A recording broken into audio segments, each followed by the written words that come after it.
Here's the big challenge of life. You can have more than you've got because you can become more than you are. That's the challenge. And of course the other side of the coin reads, unless you change how you are, you'll always have what you got. I have found in my experience that income does not far exceed personal development. Now sometimes income takes a lucky jump, but sure enough, unless you grow out where it is, it'll usually come back where you are. Life has strange ways. If somebody hands you $1 million, best you become a millionaire quickly, so you get to keep the money. Otherwise, sure enough, it'll disappear. Somebody once said, if you took all the money in the world, divided it up equally among everybody, it would soon all be back in the same pockets. Incredible. Success is something you attract, not something you pursue. Success is looking for a good place to stay. So instead of going after it, you work on yourself. Personal development. See, the major question to ask on the job is not what are you getting. The major question to ask on the job is what are you becoming? See, the big question is not what am I getting paid here. The big question is what am I becoming here? Because true happiness is not contained in what you get. Happiness is contained in what you become. So that's our major subject for tonight, personal development.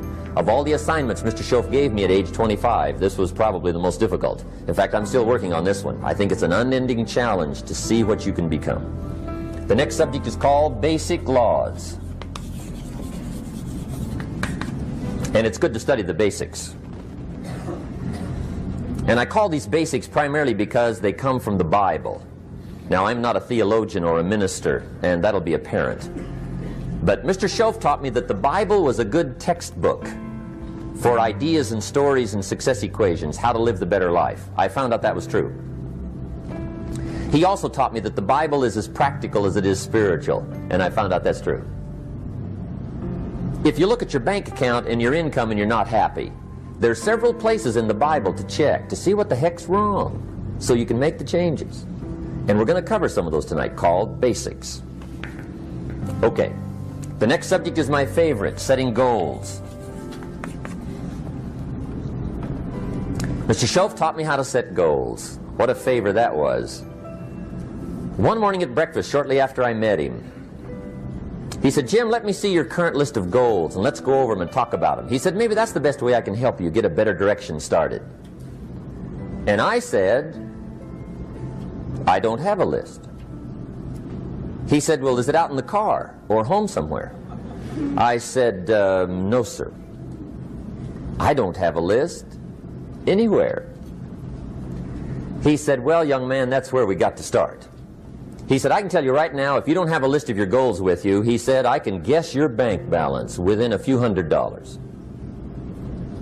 Which he did. And that got my attention. I said, you mean my bank balance would change if I had a list of goals? He said, drastically. That day I became a willing student how to set goals. And sure enough, learning how to set goals changed my life. And I often wondered why no one had ever taught me how to set goals up until age 25. I went to high school, but if they offered it, I missed it. I went to college for a year, never heard it. I worked for Sears. Really. And to my knowledge, Sears never taught it. Right? How to set goals. So here I am, age 25, married, my family's starting, I've been to college, I'm working, and I still don't know how to set goals. But fortunately, when I was 25, I met the man who taught me how, and it revolutionized my whole life. Economically, socially, personally, it's incredible. So I want to share with you tonight what Mr. Schoaf shared with me, how to set goals. It can be a life changer. Okay, the next subject is the negative part of the seminar. Life is part negative, so we got to talk about the negative. And this subject is called diseases of attitude. Diseases of attitude. There's a lot of things that can wreck your chances to do well. We live in a rather dangerous world, so you got to be not only wise, you got to be careful. Now, attitude diseases are just as bad as physical diseases, right? High blood pressure, heart trouble. I mean, a lot of things will ace your chances to do well. So you've got to be careful. And attitude diseases are deadly. I mean, they'll destroy all the good things you start. Okay? So we'll go through those attitude diseases, how to spot them, how to look for them, what they are, and the cure. And I'm a pro on these because I've had them all, so I can give you excellent advice on these. Now, the last subject we're going to consider tonight is called the day that turns your life around. The day that turns your life around. And under this subject, we're going to talk about the emotions that can change your life. Human beings are emotional creatures, and emotions are powerful for life change. Now, of course, emotions are so powerful they can go either way on you. Emotions can either build or destroy.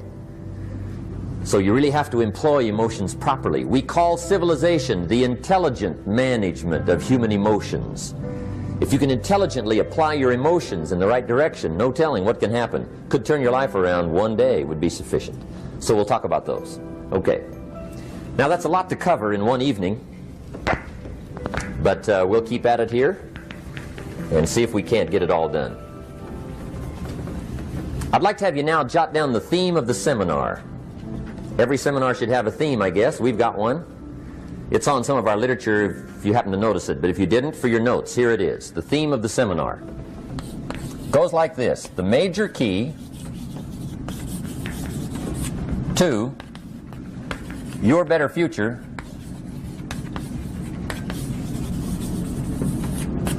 is you. That's the theme of our seminar tonight. The major key to your better future is you. And I'd like to have you underline two words just to give it some added punch. Underline the word major and the word you, so that it reads, the major key to your better future is you.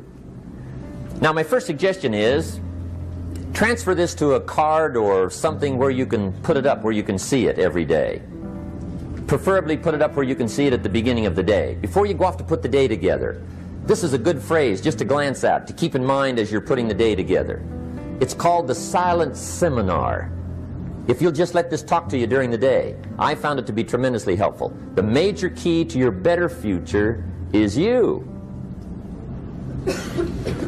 For a big share of my life now, I didn't have this one quite figured out, among a lot of things I didn't have quite figured out. Many things used to puzzle me back in those early days. I used to wonder why two people could work for the same company, one make twice as much money. Now see, that used to puzzle me. And maybe they were the same age, graduated from the same school, live in the same community, work for the same company, with the same products and the same services. They've got the same traffic, the same problems, and one makes $1,000 a month, the other one makes $2,000 a month. Now that was my puzzling question. Why would this long list be the same and the money twice as much? I asked, what's the difference between $1,000 a month and $2,000 a month? And I don't mean $1,000 a month, right? I could figure that out. But what makes the difference? Why would one person do twice as well, 3 times as well? Speaking economically, now I know there's more than one way to do well. I understand that. But in this little narrow area called compensation, what's the difference? Well, back then, with my faulty thinking, I'm trying to reason it out. I thought, well, maybe time makes some of the difference, right? Some people do better because they have more time. I used to say, Harold ought to be able to do well. He's got a lot of time. If I had all of Harold's time, I could do well. Now, that's got to be dumb, right? Number one, you can't get somebody else's time. A guy says to me one time, he says, you know, if I had some extra time, I could make some extra money. I said, then forget it. There isn't any extra time. Hey, when the clock strikes 12 midnight, that about wraps it up, right? I mean, you can look around the gongs there for a little more, but it's over. You say to the guy, what are you doing? He says, I'm looking for extra time. See, they'll come and take you away, right? There isn't any more time. Now, if you can't get more time, which you can't, what could you get more of that would make a difference in economic results? And here's the key word. Make it a part of your notes. We're going to consider it tonight. The word is value. And I have a little phrase for your notes. Value makes the difference in results. Value makes the difference. You can't get more time, but you can create more value. Now here's the first lesson of economics. Everybody should learn it from the time they're old enough to understand what a dollar means. How to earn one, how to get one, how to keep one, what to do with it. First lesson of economics. We primarily get paid for value. That's lesson one. Bringing value to the marketplace, that's how you get paid. You don't get paid for the time. I know it takes time to bring value to the marketplace, but you get paid for the value, not the time. Now, since that's true, here's one of the key questions of the evening. Is it possible to become twice as valuable at the marketplace and make twice as much money in the same time? Could you become 3 times as valuable? Make 3 times as much money in the same time? Is that possible? The answer is yes, if. And it's always if, right? Life is known as the big if. Harry Truman once said, life is iffy.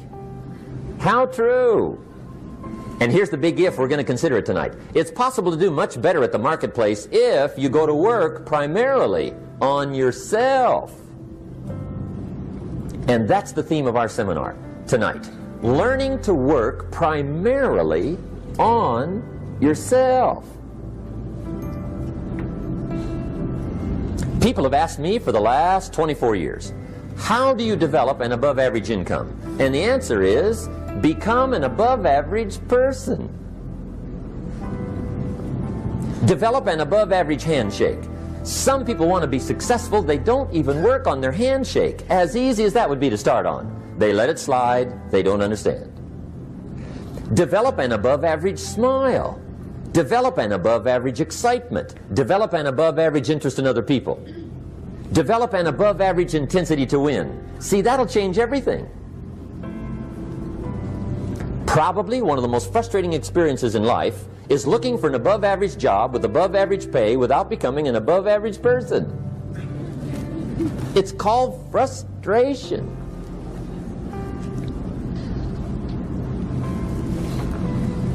And Mr. Schoaf gave me probably the greatest clue he gave me when I first met him. He said, Jim, if you want to be wealthy and happy the rest of your life, just learn this lesson well.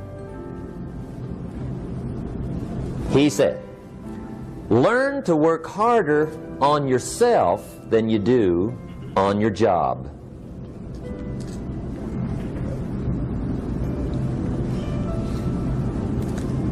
Then Mr. Schoaf gave me probably one of the most important clues among so many things he taught me, but this was in those early days. Mr. Schoaf was very kind, but he was also very abrupt. And he had these interesting questions to ask. I'm giving him a little rundown one day on how things hadn't worked out for me. He said, Mr. Rohn, I've got the answer for you if you will listen carefully. And listen carefully I did that day and for the next 5 years. If somebody's wealthy and happy, you gotta listen. He said, Jim, I've only known you a short time. But he said, it's already my honest opinion that for things to change for you, you've got to change. That wasn't quite the answer I was looking for. But that's the answer he gave me, and I pass it along to you on this warm summer evening in Anaheim, California, 1981. For things to change for you, you've got to change. Otherwise, it isn't going to change. Before I met Mr. Schoaf, I used to say, I sure hope things will change. Right? That seemed to be my only hope. If it isn't going to change, I'm in serious trouble. And then I discovered it isn't going to change, so I'm in serious trouble.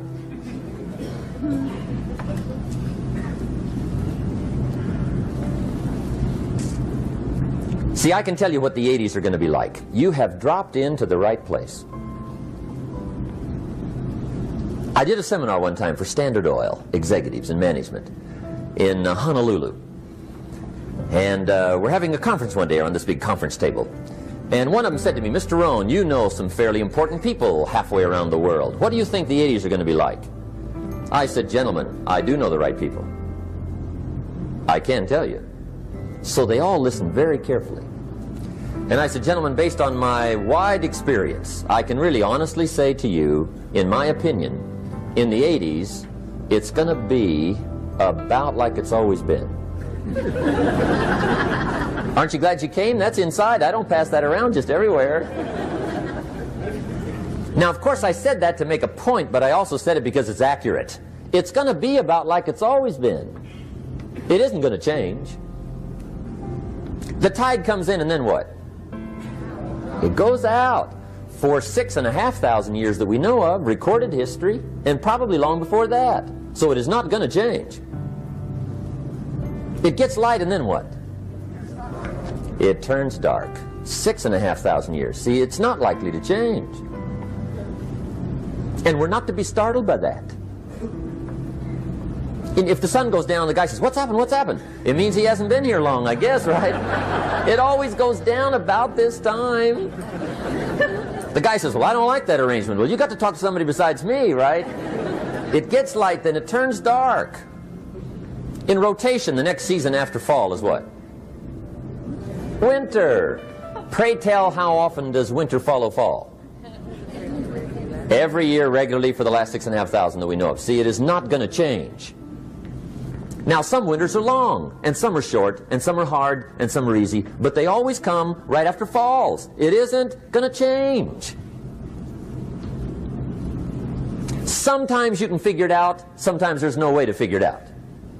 Sometimes it goes well, sometimes it gets in a knot. Sometimes it sails along, sometimes it gets in reverse. See, that's not going to change.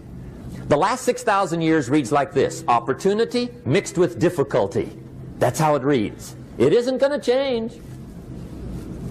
The man says, well, if it isn't going to change, how will my life ever change? Answer, when you change.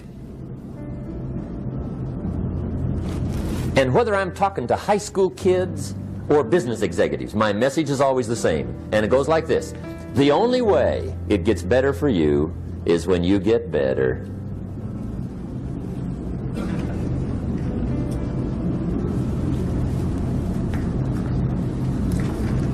Let me give you the 4 major lessons in life to learn. Here's 4 majors.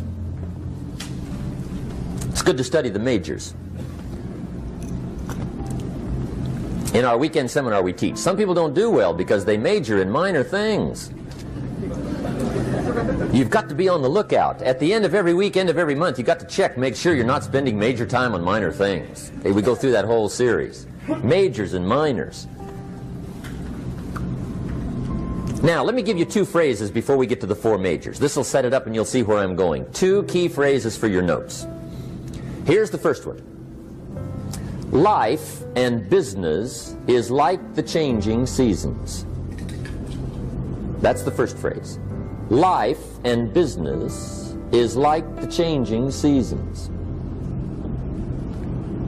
One of the best ways to describe life, it's like the seasons. Frank Sinatra sings, life is like the seasons. Now here's the second phrase. Very important. You cannot change the seasons, but you can change yourself. You can't change the seasons, but you can change yourself. And see, that's how life gets better for you, not by chance, but by change. Now, here's the 4 major lessons in life to learn. I've got my first book finished, came out a couple of weeks ago. This is in it, the 4 major lessons in life to learn. Here they are. Number 1, learn how to handle the winters. That's lesson 1. They come right after falls, with regularity. Some are long, and some are short, and some are hard, and some are easy, but they keep coming. You must learn to handle the nights. They come right after days. You must learn to handle difficulty. It comes right after opportunity. You must learn to handle recessions. They always follow progressions for the last 6,000. See, it isn't going to change. The lesson you must learn is how to handle it. And there's all kinds of winters, right?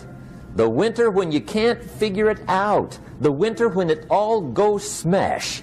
The winter when it turns belly up. The winter when it won't work, when you've run out of money and you've got a broken heart. See, those are winter times. There's all kinds. Economic winters, social winters, personal winters. When your heart is smashed in 1,000 pieces and the nights are unusually long, your prayers seem to go no higher than your head. It's wintertime. Barbra Streisand sings, "It used to be so natural to talk about forever, but used to be's don't count anymore. They just lay on the floor till we sweep them away. You don't sing me love songs, and you don't say you need me, and you don't bring me flowers anymore." A song of winter. But see, the disappointments come. Those are normal. That's part of life. But the question is, how do you handle it? How do you handle the coming winters and the disappointments and the downtimes? Well, you can't get rid of January by tearing it off the calendar. But here's what you can do. You can get stronger, you can get wiser, and you can get better. The winters won't change, but you can. And that's how life changes for you. See, before I understood, when it was winter, I used to wish it was summer. I didn't understand. When it was hard, I used to wish it was easy. I didn't know. And then Mr. Schoaf gave me a part of his very unique philosophy when he said, "Don't wish it was easier, wish you were better." See, that triggered my whole life change. Don't wish for less problems, wish for more skills. Don't wish for less challenge, wish for more wisdom. That's the key. So that's lesson one, learn how to handle the winters. Here's lesson two, learn how to take advantage of the spring. That's the second one. Spring is called opportunity. And spring follows winter. What a great place for it. If you were going to put it somewhere, that'd be the place to put it, right after winter. And pray tell, how often does spring follow winter? Every year with regularity, 6,000. You can almost count on it. See, opportunity always comes. Days follow nights. Isn't that terrific? Opportunity follows difficulty. But here's what you must learn to do. Underline these two words in that key phrase. Take advantage. Underline those two. You must learn to take advantage of the spring. See, just because spring rolls around is no sign you're going to look good come fall. You gotta do something with it. In fact, you have to get good at one of two things in life. Planting in the spring or begging in the fall. Or get somebody to do it for you. See, those are about the only alternatives. Now here's what else you must do. Take advantage of the springs quickly, because there's only a few. Just a handful of springs have been handed to each of us. They don't come forever. Life is fairly brief. So you got to read every book you can get your hands on what to do with your springs while they're here. And take advantage, they soon run out. The Beatles wrote, "Life is so short." And for John Lennon, it was extra short. But life is brief. Elton John sings, "She lived her life like a candle in the wind." It's brief. So whatever you're going to do with your life, you got to get at it. Don't just let the springs pass. Here's the third major lesson in life to learn. Learn how to protect your crops all summer. You got to take care of what you start. Sure enough, as soon as you've planted your garden in the spring, the busy bugs and the noxious weeds are out to take it. And here's the next bit of truth. They will take it unless you prevent it. And that's the third major skill to learn. You've got to learn to prevent the intruder from taking all the good you start. It's one of the challenges. Here's two key phrases under number 3. First one, all good will be attacked. On this planet. Maybe not the next one we get to, but on this one, all good will be attacked. Every garden will be invaded. Not to think so is naive. And here's the second phrase. All values must be defended. Political values, social values, community values, family values, marriage values, friendship values, business values. Every garden must be tended all summer. Third major lesson. Now here's number 4. Fourth major lesson in life to learn. Learn how to reap in the fall without complaint. Learn to reap come harvest time without complaint. Take full responsibility for what happens to you. It's one of the highest forms of human maturity, accepting full responsibility. It's the day you know you've passed from childhood to adulthood, the day you accept full responsibility. And another note, learn to reap in the fall without apology. Without apology if you do well, and without complaint if you don't. That's maturity. I used to have that long list of reasons why I wasn't doing well.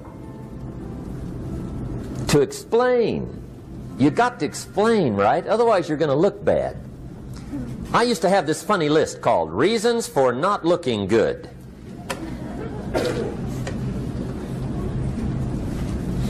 I used to blame the government.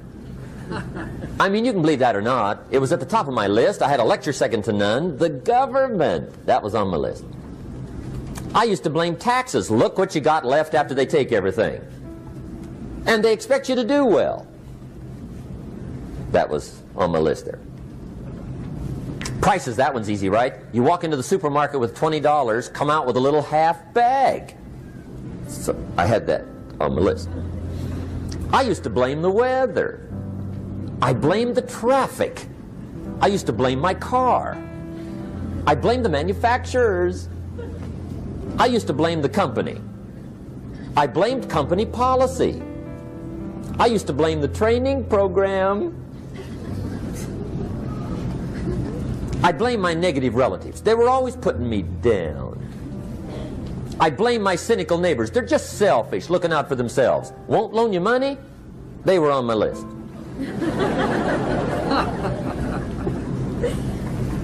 I used to blame the economy.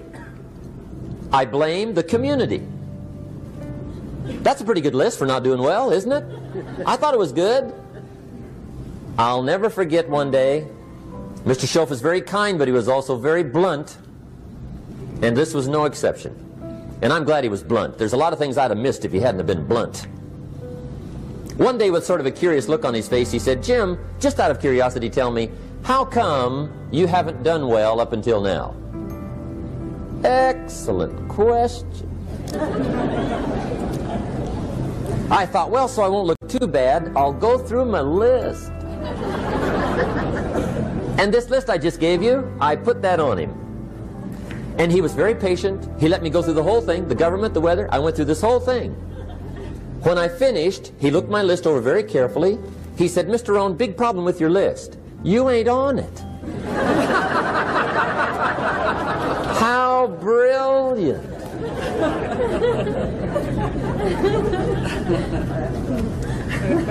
When I went to work for him a few months later, I learned very quickly to tear up my list, reasons for not doing well, and I threw it away. And I got me a fresh piece of paper.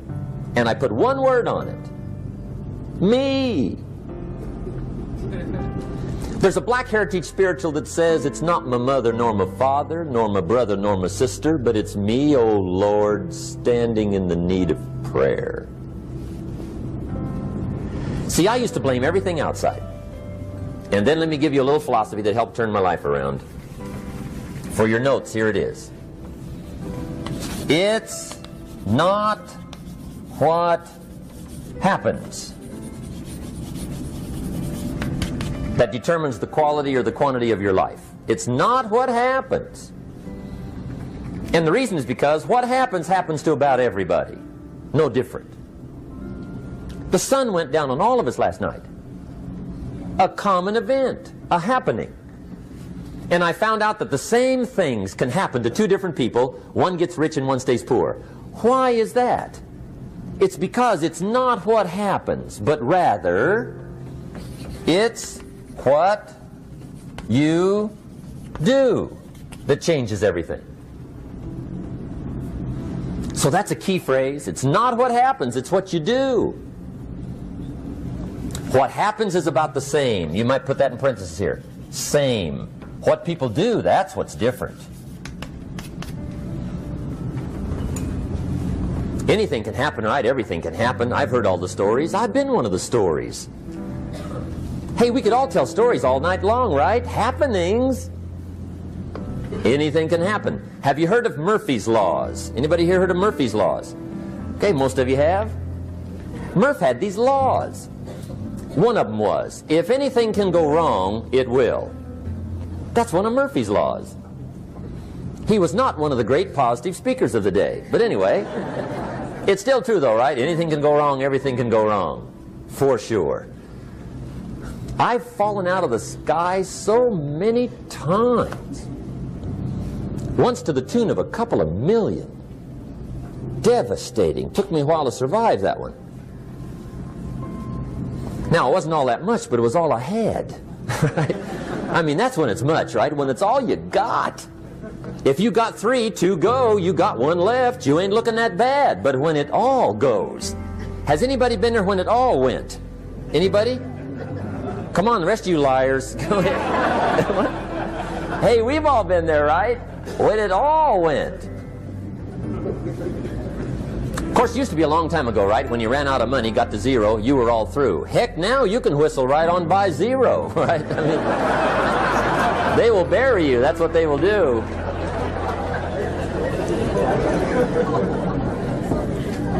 But see, those are the happenings, right? Everything can happen. Anything can happen. But it's not the happenings. It's what you do about it. Somebody says, yeah, but you don't understand the disappointments I've had.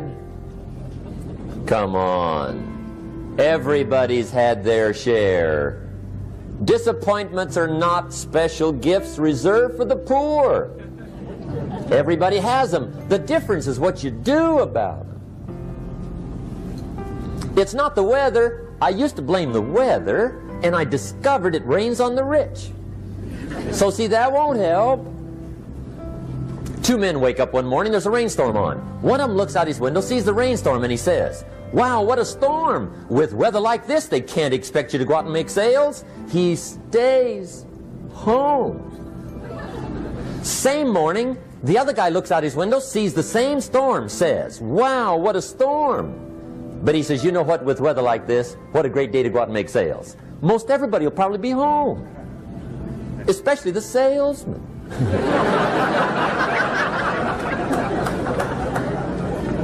See, that's the difference in how your life works out. It's not what happens, it's what you do. So here's one of the key questions of the evening. Starting tomorrow, what are you going to do that'll make a change in your life's direction? Good question. What are you going to do starting tomorrow that'll make a difference? Now see, if you don't do something starting tomorrow that'll make a difference, guess what? It's gonna be the same. And see, that way you can guess what the next 5 years are going to be like. Look at the last 5. Because the next 5 are going to be like the last 5 unless you, major key, tomorrow, change it all. Or change a little, or change something, or don't change. It's choice time. You can do whatever you want. But it's nice to know any day you wish you can change your whole life. What can you do starting tomorrow that'll make a difference? Good question. What can you do with economic chaos, massive disappointment? What can you do with a broken heart? What can you do when it won't work? Good question. So if I had a word with you tonight, one-on-one, just you and me. I think my personal advice to you would be, this year, 1981, reach down inside of you and come up with some more of those remarkable human gifts. They're there, waiting to be utilized. And then change anything for you want to change. And I challenge you to do that because you can change. If you don't like how it is for you, change it. If it doesn't suit you, change it. If it doesn't please you, change it. If it isn't enough, change it. And I challenge you to do that because you can change. See, you don't ever have to be the same again after tonight, only by choice. If you don't like your present address, change it. You're not a tree.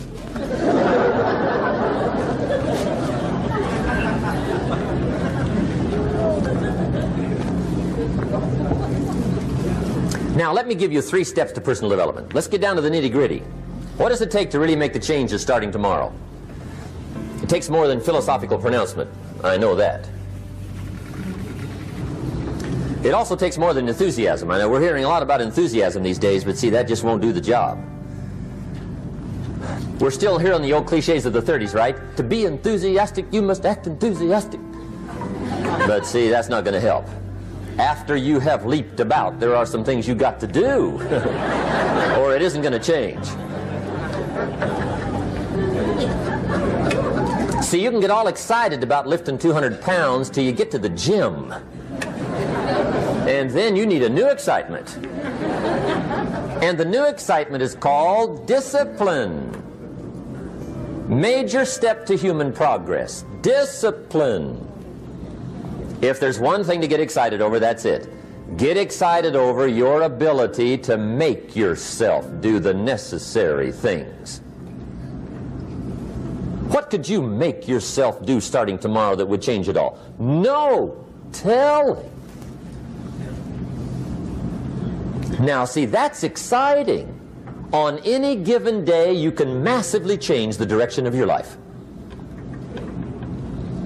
Murder is a clear example that any one person on any given day can forever alter the course of their life. It just happens to be a negative act. But just as sure as you can commit a negative act, you can also commit a positive act and forever alter your life whenever you wish. Now that's exciting. And whatever that act might be that changes your life.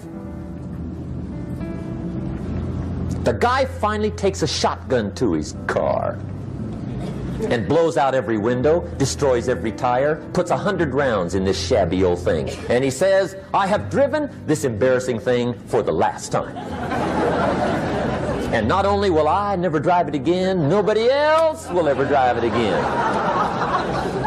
And he lets that shuddering thing stand there for a while as a monument to the day he said, today my life changes. Now who can do that? Anybody. When can you do it? Whatever day you pick.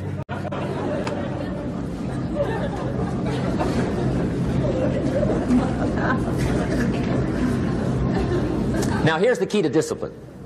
Start with the little disciplines, get excited over the little disciplines, and get right on those, because those will lead to the big ones. You can't handle the big challenges in life unless you take on the little ones. Make a list of all the things you can do, get right on those, discipline yourself for those, both for the results and for the muscle and for the practice, so that when life hands you some big challenges, you'll be ready, you'll have the muscle. But see, if you don't handle the small ones, you can't take care of the big ones. Okay, here's what else it takes for life change. Self-motivation. Key phrase, self-motivation. I don't know why we call it self-motivation. It's really the only kind there is. You got to motivate yourself. Because I found out you can't change people. They can change themselves, but you can't change them. Lord knows some I've tried. But see, it won't work. People have to change themselves. I learned some of those lessons early. I built a little sales organization way back in those early days. I'm 25. And I had some nice people. I said, I'm going to make these people successful if it kills me. I almost died. Right? I mean, you can't do that.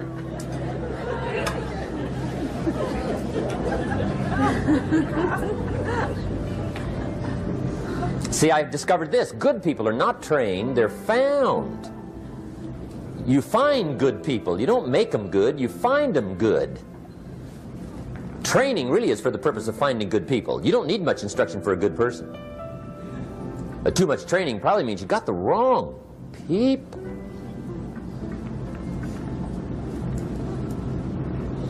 So you got to find the right people. That's the key to getting a good job done. One of the major things we learn in management, lesson 1, don't send your ducks to Eagle School.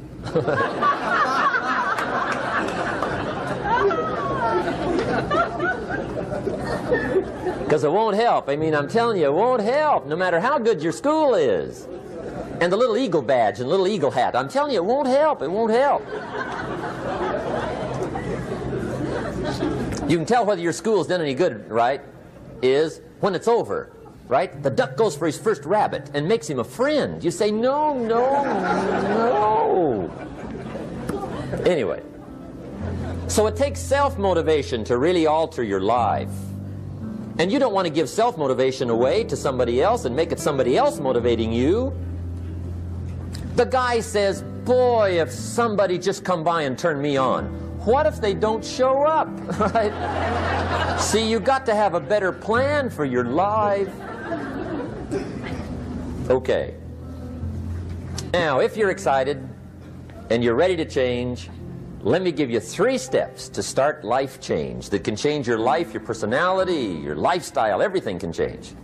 Here's the steps. Number 1, find out how things work. The first key to doing better is find out. To change your life, really, you need ideas. There isn't anything an idea can't change. And Schoaf taught me the major problem is lack of an idea, not a problem. At first I didn't have any money. I said to Mr. Schoaf, I don't have any money. He said, that's not a problem. Now see, up until then I always thought it was. Right? I was confused. He said, no, no, the problem is lack of an idea on how to create money and wealth. It isn't lack of money, it's lack of ideas. So if you get the ideas, see, you can change anything. Now to get ideas, you need a constant study of finding out.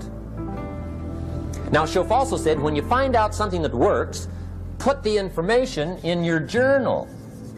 Don't use your head for a filing cabinet. Put it in your journal so that you can do the next best thing. Repetition, repetition, repetition. Go over it. And if you repeat it, go over it, sure enough, someday, some mysterious day, the idea takes root, starts to grow, and shows up in your bank account, and your dress, and your personality, and your lifestyle. But capture the ideas in your journal. Find out how things work. Schoaf gave me this word for my life change. He said, study. Great word. If you wish to be successful, study success. If you wish to be happy, study happiness. If you wish to be wealthy, study wealth. Don't leave it to chance. Make it a study. Some people just go through the day with their fingers crossed. See, that won't do it. You've got to study the things that can change your economic, social, spiritual, personal life. Now here's a qualifying phrase. And we'll have several of these qualifying phrases throughout the seminar. Here's the first one. You may not be able to do all you find out. I understand that. You may not be able to do all you find out, but you should find out all you can do. See, you don't want to wind up at the end of your life and discover that you've lived only 1/10 of it. And the other 9/10 went down the drain. Not for lack of opportunity, for lack of information. So that's number 1, find out how things work. Now here's the best human virtue for finding out, curiosity. Make a note of that. Curiosity. Be curious. You might add a word to it that'll help. Childish curiosity.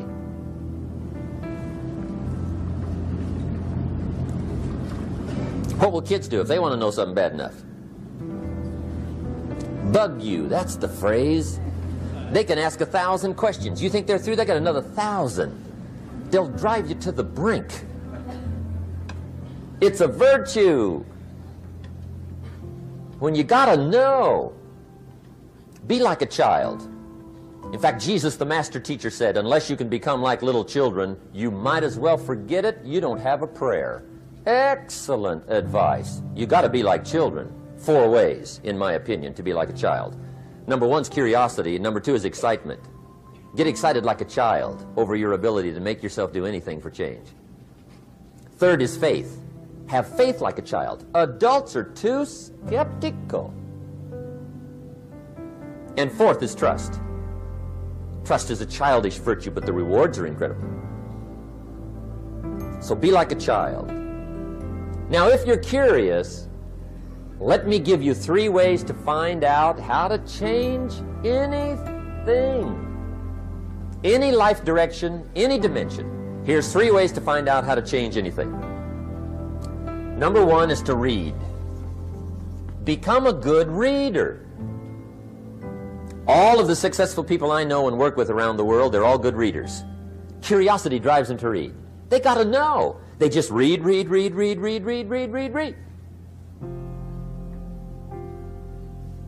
Become a good reader.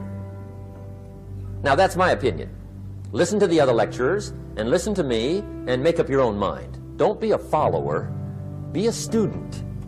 Okay? I say, really, for life change, you got to read. One way to learn is from your own experiences, but another way to learn is from other people's experiences.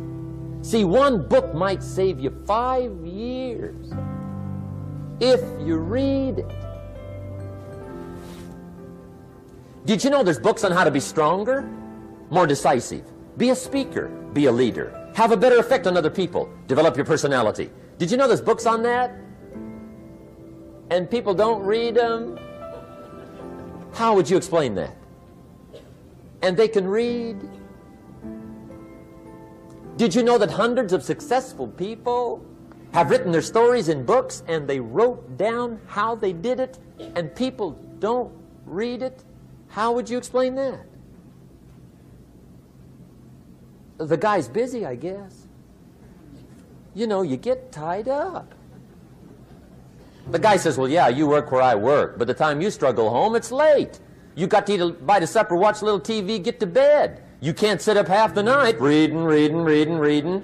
And the guy's behind on his car payment.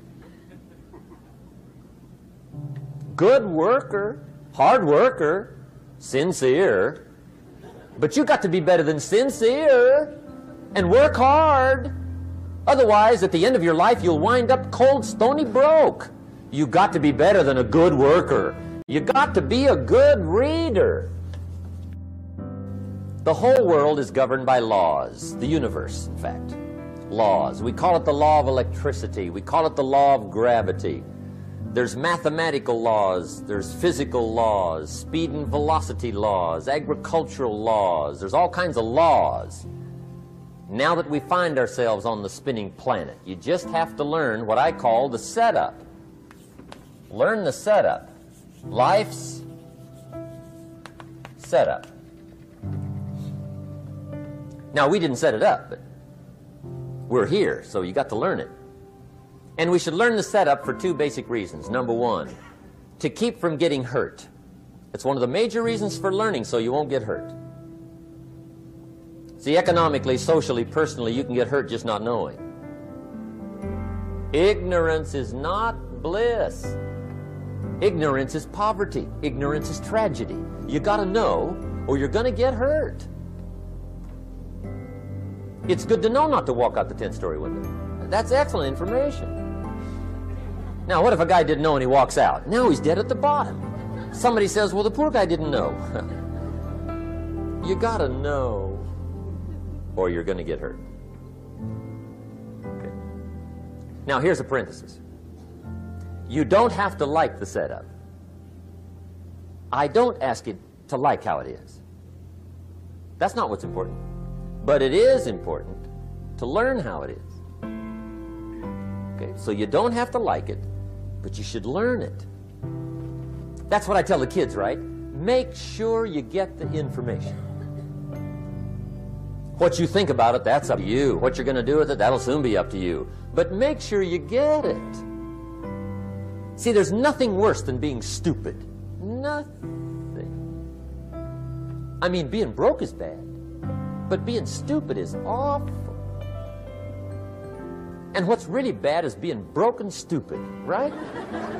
That's about the end of the world. I mean, there isn't anything much worse than that. Unless you're sick. Sick, broken, stupid. I mean, that is it, right? There's nowhere else to go. So make sure you get the information. It's key. You don't have to like it, but learn it. If this big monstrous thing lifts up in the sky, hangs there for a little while, cuts loose, comes crashing down, boom, shakes the ground for 5 miles. And then this big monstrous thing lifts back up in the sky, hangs there for a little while, cuts loose again, comes crashing down, boom, shakes the ground for 5 miles. It just keeps doing it, this big monstrous thing, lifting up and then crashing down, boom. Now, you might come along one day and say, that's got to be a stupid arrangement, which is okay. You're entitled to your opinion. But the first thing you should learn to do is get out from under it, right? That's number one. You might have a great moral argument. You might want to shake your finger at the sky, but do it from over there, right, so you don't get smashed. It's called your basic smart. So number one, learn so you won't get hurt. Whether you like it or not, learn. Now here's the second reason for learning, the setup, to benefit. It's called the plus of life. And that's what life is, right? Both minus and plus. The minus is tragedy, heartache, misery, failure, unhappiness. But life is also happiness, prosperity, good feelings. So here's the key. Learn to get on the good side of the way things work.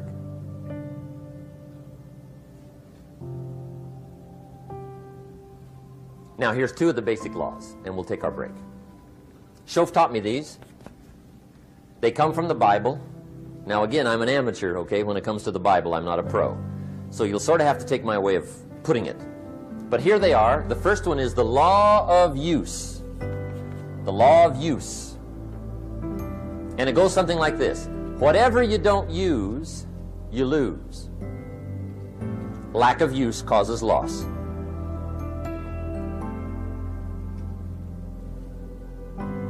On this planet, maybe not the next one, but on this one, if you tie your arm to your body, leave it there long enough, you'll never use it again.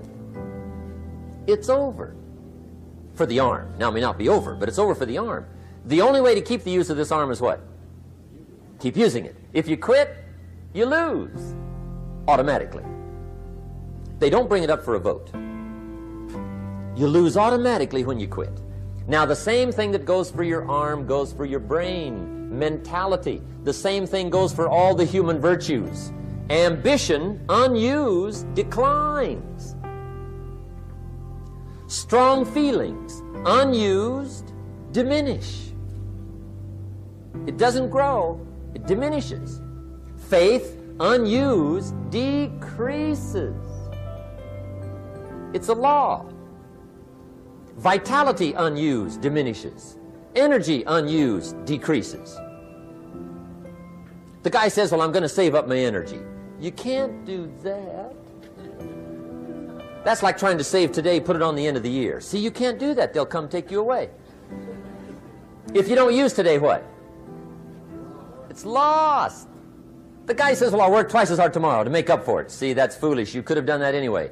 Today, unused is lost. A talent unused is lost. An ability unused is lost. So here's one of the key expressions of the evening. Take a new inventory of yourself. Starting tomorrow, new project. Take a new inventory. And make sure that all of your talent and ability and mentality and ingenuity and vitality and strong feelings, faith, courage, make sure that all you've got's being used. Otherwise, you lose. Now, one of the best illustrations of the law of use is a Bible story called the Parable of the Talents. The talent story. Interesting story if you haven't read it in a while. Just review it. It's a good story. An ancient story. It says there was a master with 3 servants. He got them together one day and he said to the 3, I've got these talents. And in those ancient days, a talent was a measure of gold. And he said to the 3 servants, take these talents and see what you can do with them while I'm gone. He said, I'm taking a journey and I'll be gone for a while. When I come back, we'll get together, go over the book, see how you did. He said, here's 5 of these talents for you. 5. Here's 2 of them for you. 2. And here's 1 for you. 1. The master said, take those talents, see what you can do with them. When I come back, we'll get together, we'll go over it all. The servant said, okay, master takes off.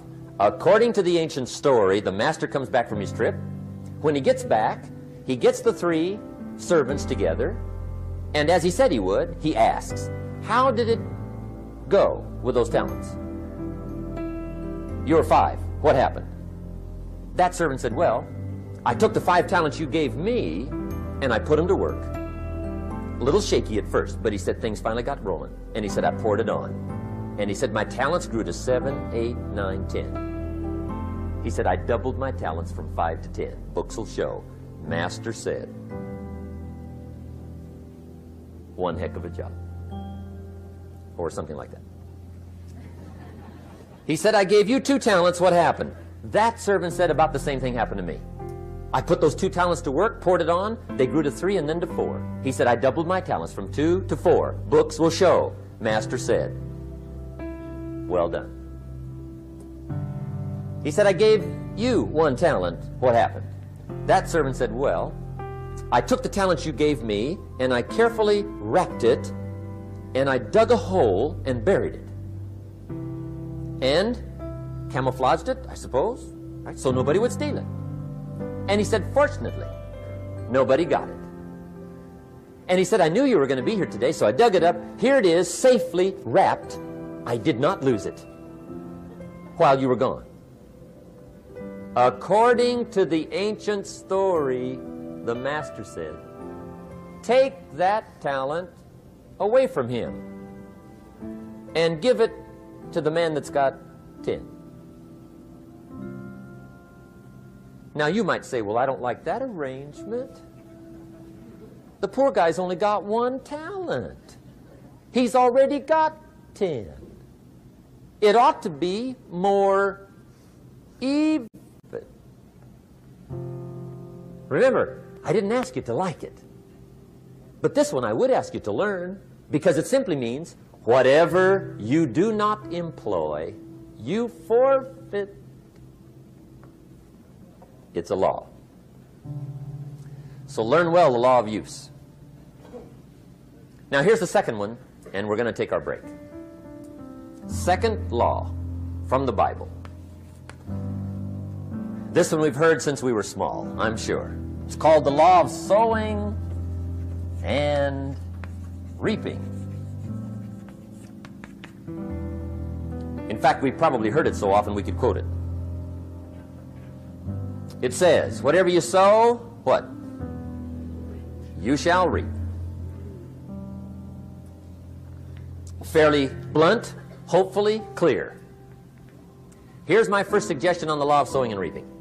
Don't try to beat it. You might as well try sitting on the sun in the morning. Keep it from coming up. You'll have better luck. Whatever you sow, you reap. Now, for a fair share of my life, I'm a bit mixed up on how all this applies. Among a lot of things I was mixed up on.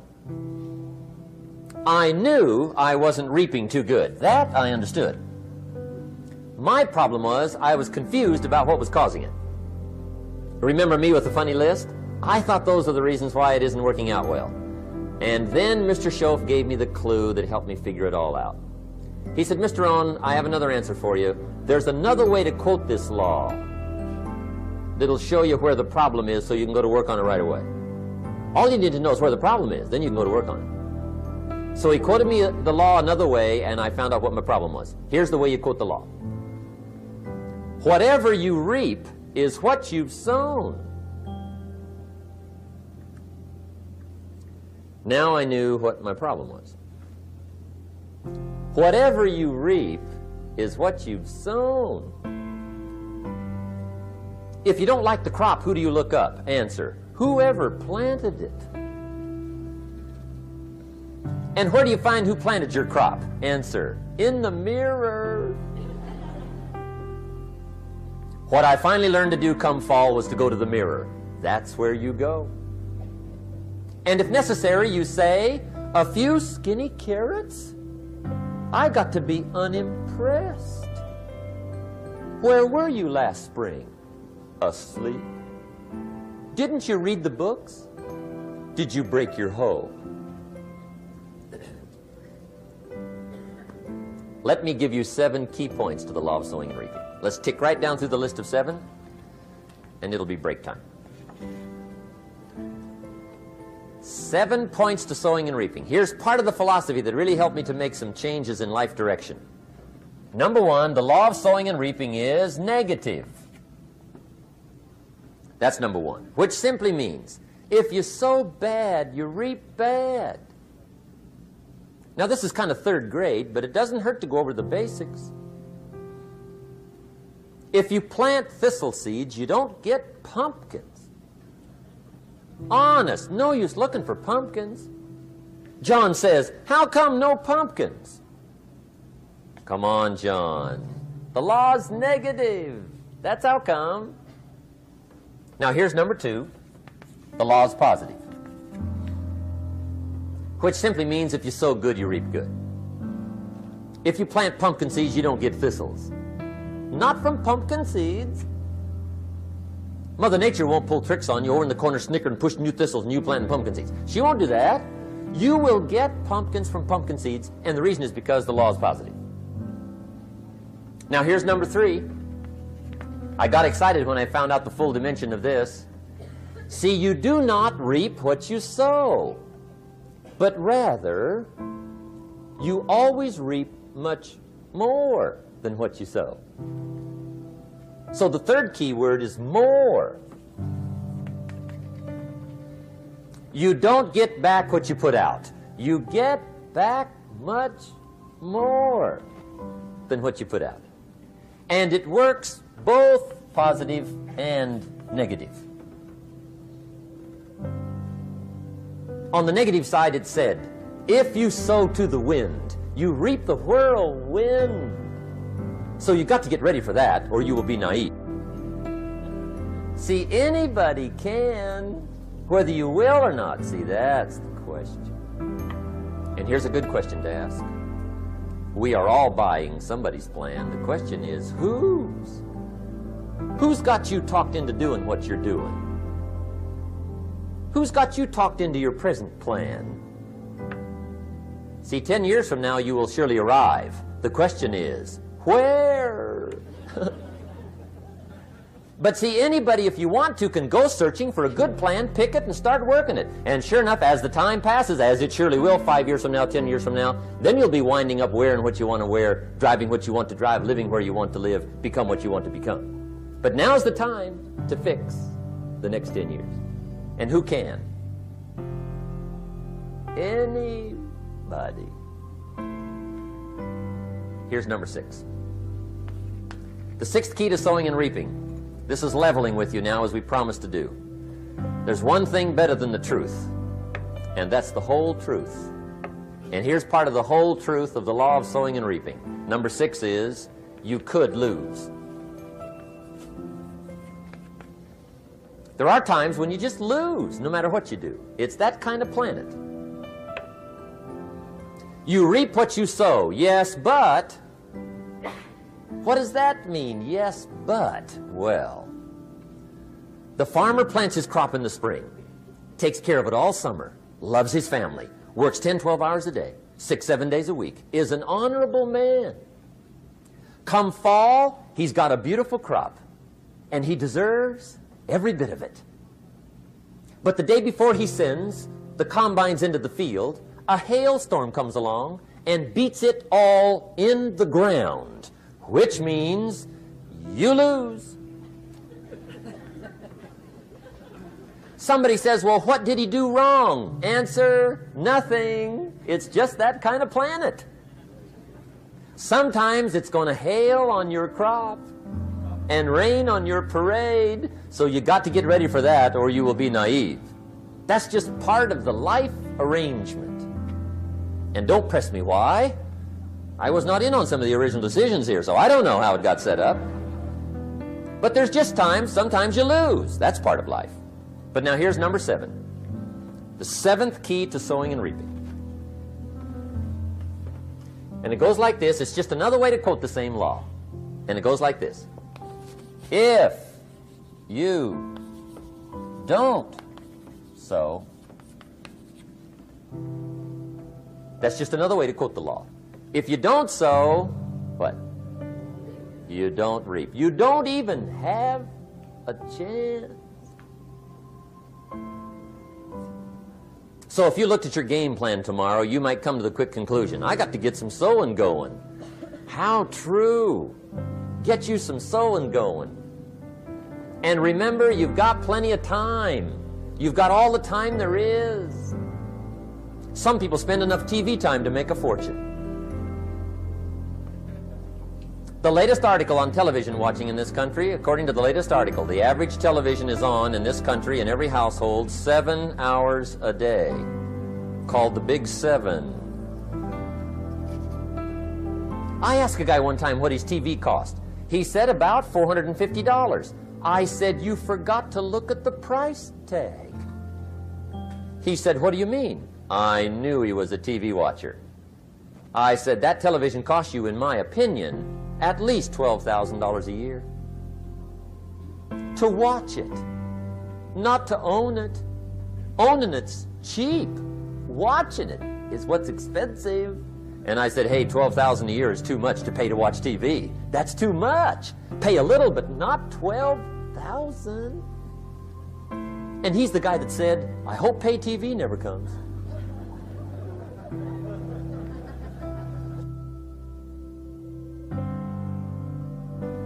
Okay, we're trying to cover an awful lot tonight, I realize that, but my time schedule is such that we just have to sort of give it all to you and let you sort the rest out. I wish we had plenty of time for questions and answers and that whole thing, but our time is just limited.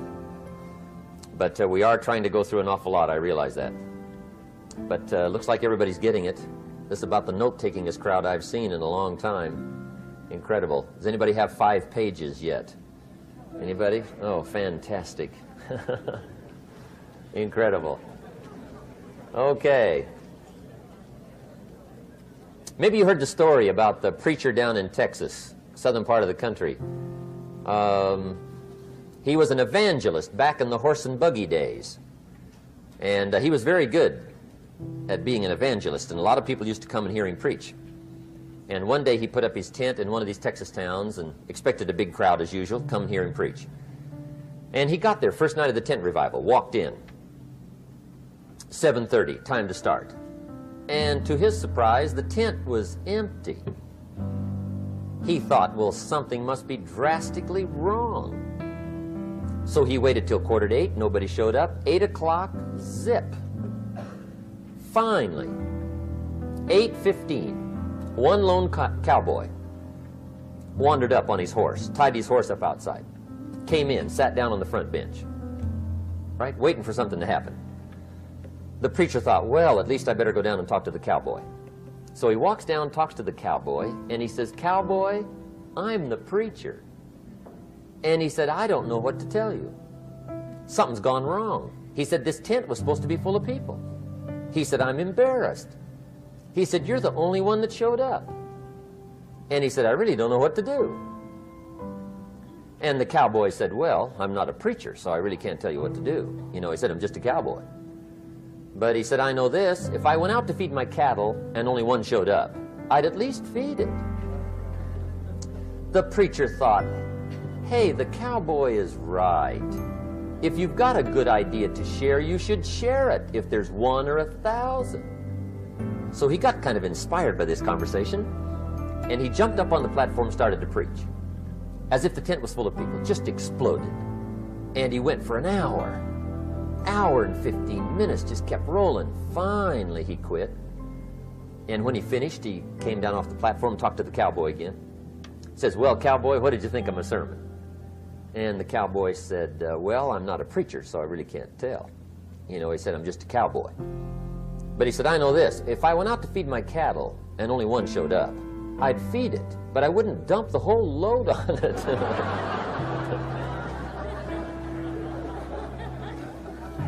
So anyway,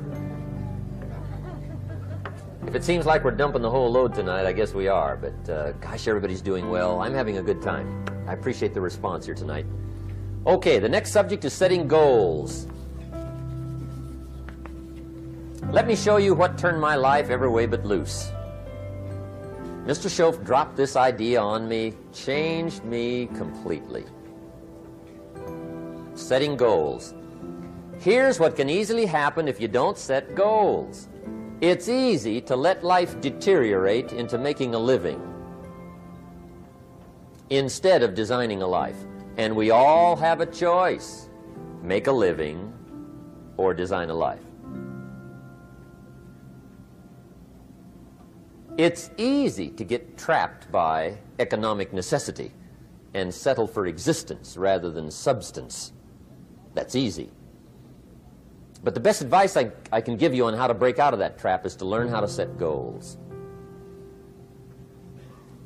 Mr. Schoaf put it to me this way.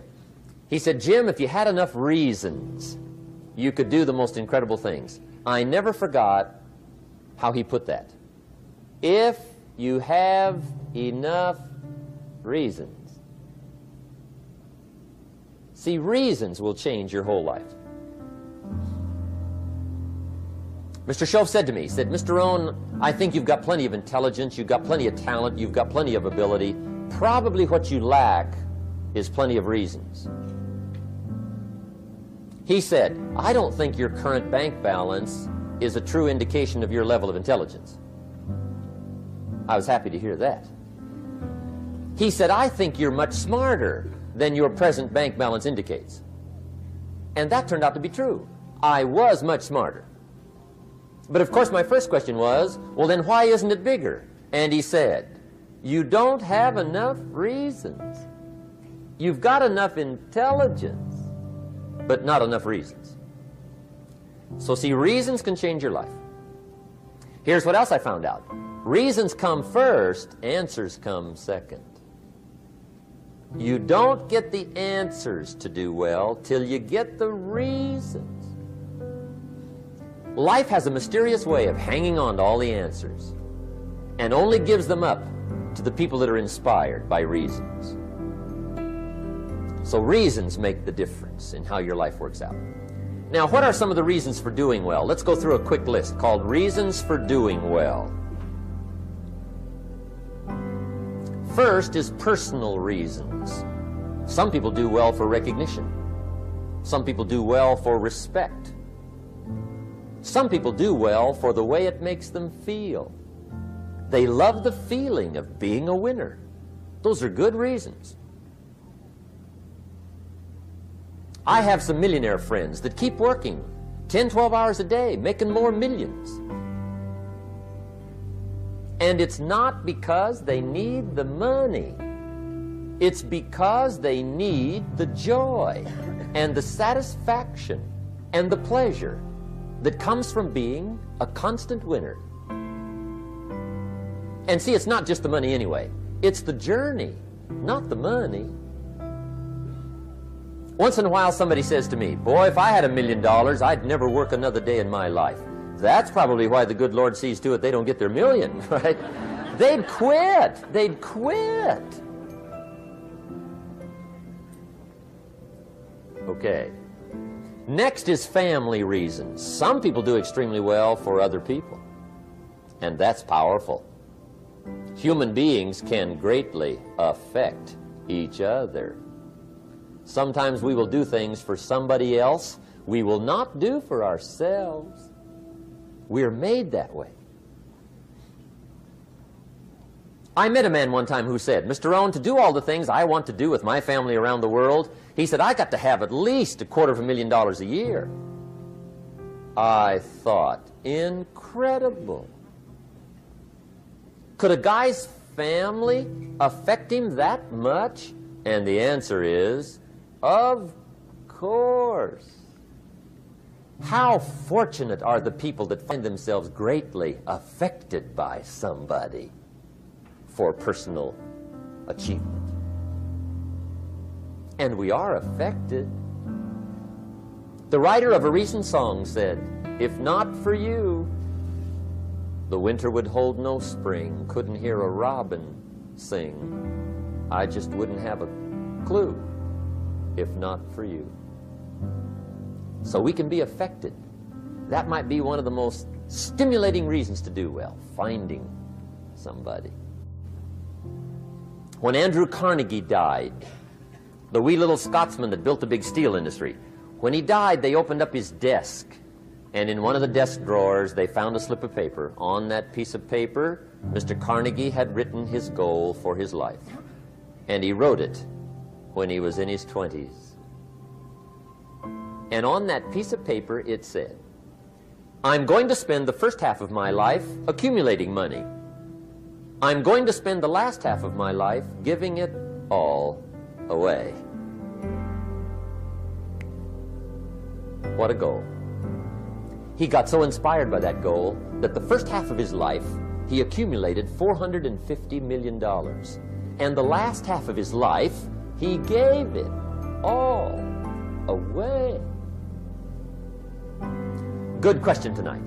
What's got you turned on? What's got you bombed out of sight to get up early and stay up late and hit it all day? Next question. What's got you turned off? When I found the answers to those two questions, my life exploded into change. I finally found out what had me turned off, and I got that cured. And then I got me a long enough list of reasons to turn me on. And once the lights went on for me, age 25, they've never gone out. I've fallen out of the sky a few times, but I've never lost that drive to make something unique out of my life. See, reasons altered my whole life. Now, there's another list of reasons called nitty-gritty. Hard little reasons. Sometimes those little reasons are the most powerful reasons that can change your life. Sometimes it doesn't take much. I now carry several $100s in my money clip.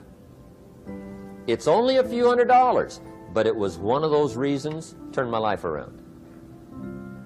Just before I met Mr. Schoaf, I heard a knock at the door. I go to the door, and there's a little girl standing there about this tall selling Girl Scout cookies.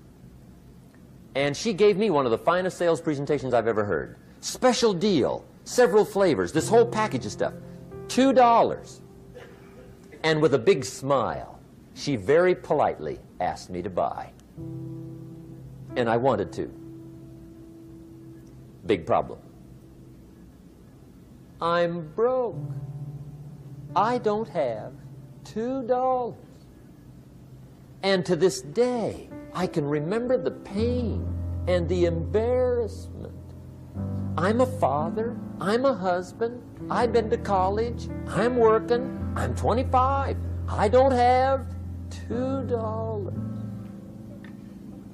And I didn't want to tell her that for some reason. So I did what I thought was next best. I lied to her. I said, "Hey, look, I've already bought lots of Girl Scout cookies. I've still got plenty stacked in the house," which was not true. But it seemed to get me off the hook for the moment. She said, "Well, gosh, that's wonderful. Thank you very much." And she went away. When she left, I closed the door, and that was the day I said to myself, I don't want to live like this anymore. I've had it with lying, and I've had it with being broke. I'm never going to let this happen to me ever again. I promised that day I would work as hard as possible and would always carry plenty. It took me a little while, but now I do. It was one of those reasons. And I guess I carry plenty for two reasons. One is the way it makes me feel, but also in case I bump into another Girl Scout selling cookies. Right? I'm ready.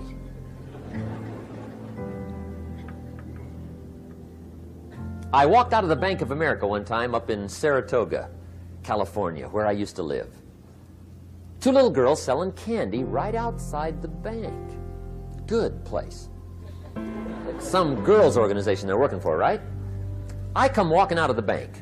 This first little girl walks up to me. She said, "Mister, would you like to buy some candy?" I said, "I probably would." "What kind is it?" She said, "It's almond roca." I said, "My gosh, that's my favorite." She said, "Wonderful." I said, "How much is it?" She said, "It's just $2. I thought, incredible. I said, "How many boxes of that candy have you got?" She said, 5. And her little friend was standing there. She was selling candy too. I said, "How many boxes have you got?" She said, "I've got 4. I said, "That's 9. I'll take them all." They said, "Really?" I said, "Yeah, it's my favorite. I've got some friends. I'll pass them around." They got so excited, put all this candy together. I reached in my pocket, gave them the $18. When I've got the candy and they've got the money, that first little girl looks up at me. She says, "Mister, you are really something." How about that? Can you imagine only spending $18 and have somebody look at you in the face and say, "You are really something"? Now you know why I carry heavy, right? I'm not going to miss anymore. It was just one of those reasons. Helped to change my life. One of my nitty-gritty reasons was budget finance. Budget finance used to grind my soul. Way back in those early days, I had fallen for one of those consolidation loans, where you take all your little hard-to-pay bills, put them into one big impossible-to-pay bill, right?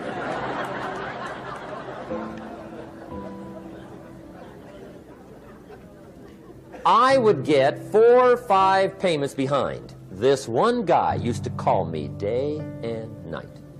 I don't think they're allowed to do that anymore. Harassed me.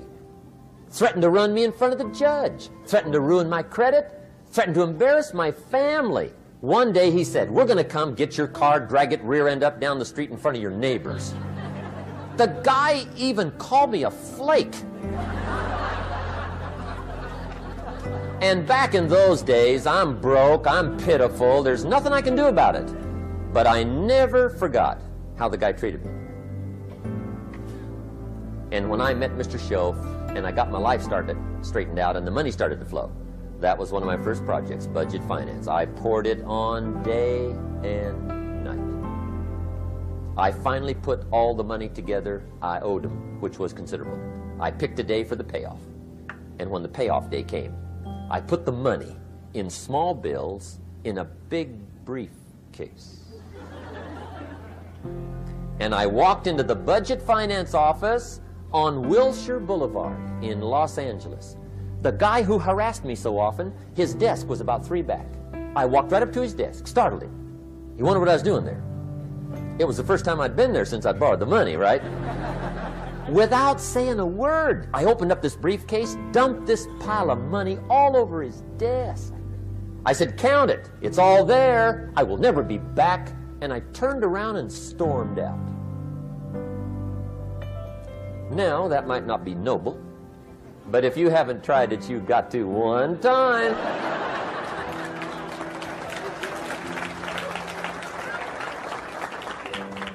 It can be the day that turns your life around. All you need is a reason that turns you on. One of my dear friends, Robert Depew, Bobby used to be a school teacher in Lindsay, olive capital of the world. Bobby taught school several years, got a little weary teaching school. One day decided he wanted to get into sales. So without telling anybody, he just up and quit his job teaching school and jumped into sales. When he did, His brother made fun of him, laughed at him, put him down, said Robert's lost his mind.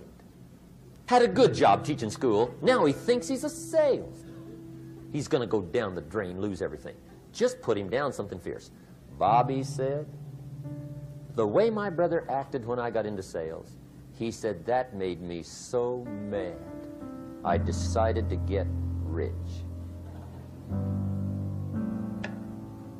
And my question for you tonight is it possible to get that mad? Of course. Wealth is not a matter of intelligence. It's a matter of inspiration. Today, Robert happens to be one of my millionaire friends. Bobby's rich.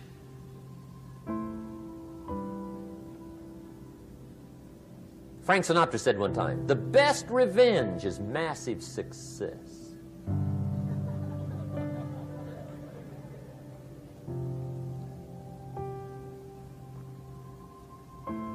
Hey, get you a long enough list of reasons so that after tonight you never lack for inspiration.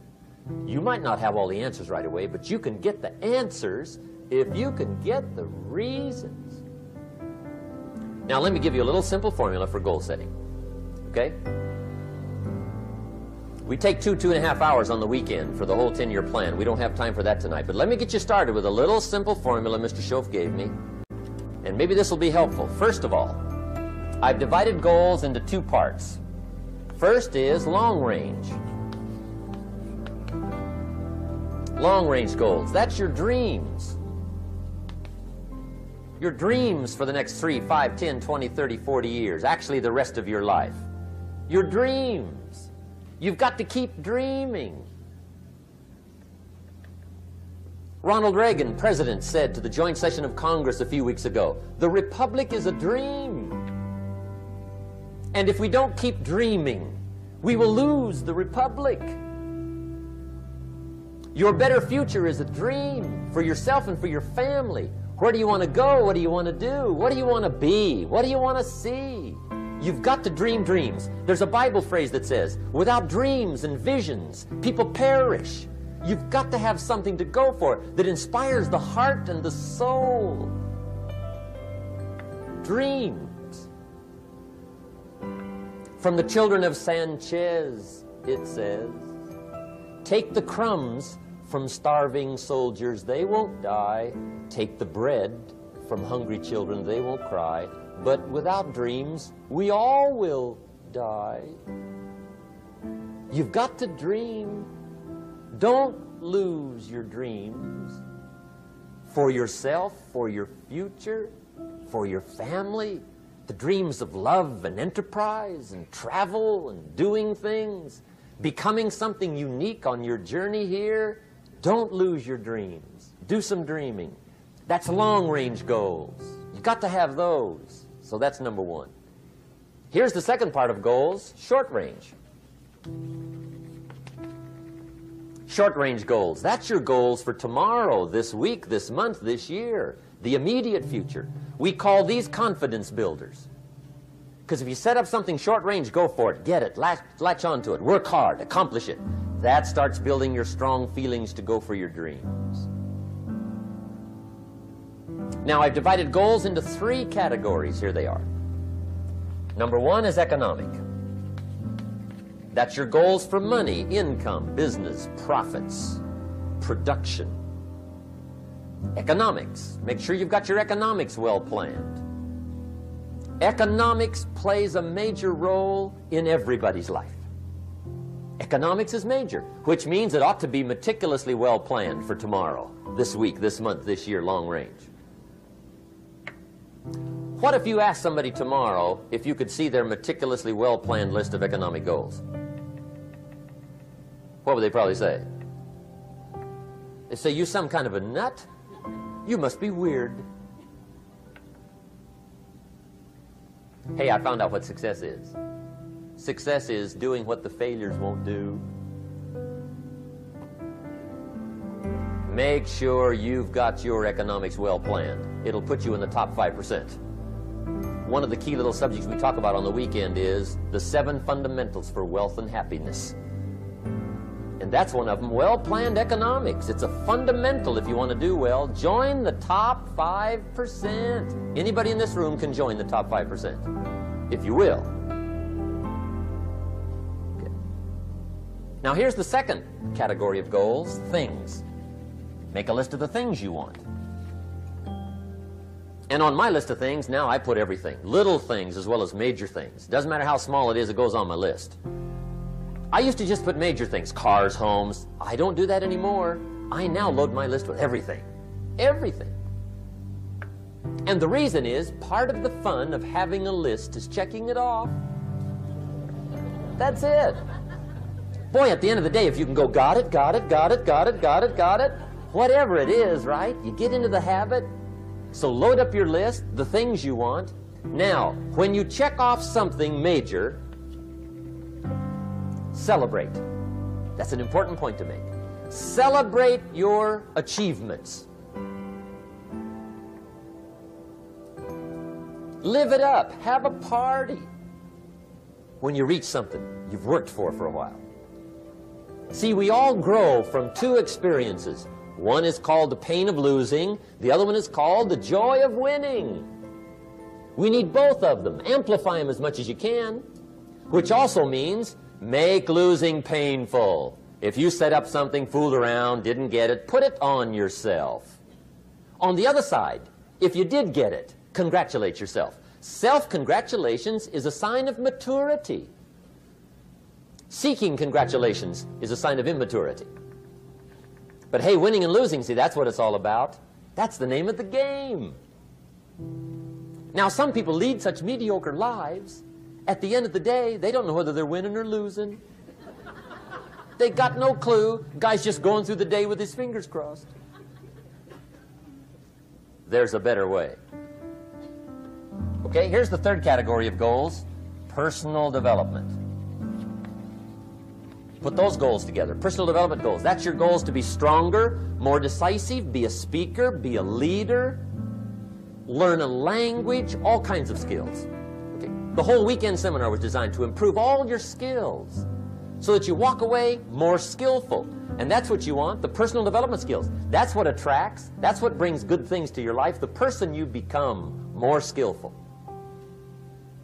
Now, this is quite a package to work on. Economics, things, personal development. For tomorrow, this week, this month, this year, long range. Okay? That'll get you started.